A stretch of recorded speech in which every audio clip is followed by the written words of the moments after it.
Diplomsuz inkişaf eləmək olar? Niyə olmur ki? Diplom nə verir ki? Bugün mən sizə marketing danışıram. Mənim diplom var marketingdən. Mən energetikam qurtarmışam. Mən startupdan danışıram sizə. Mən proqraming danışıram. Mən proqramist deyiləm. Necə olur mən bunu danışıram? Rəsmi təhsil önəmlidir mən düşünürəm. Nəyə görə? Rəsmi təhsil nə verir bizə?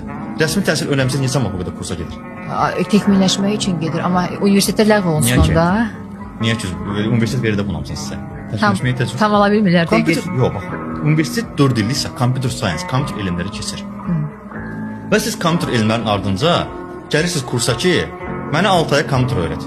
Deməli, istədiyi kimi tədris olunmur da. Tədris olunmur və yaxud da tədris olunanda həmin adam ağlı qız və yaxud da oğlan yanında olub, fikri başqa yerdə olubdur, aşiq olubdur. 100 dənə case var ki, saya bilərik biz orada.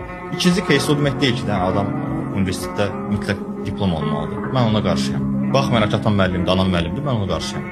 Diplom mənim üçün heç nədir.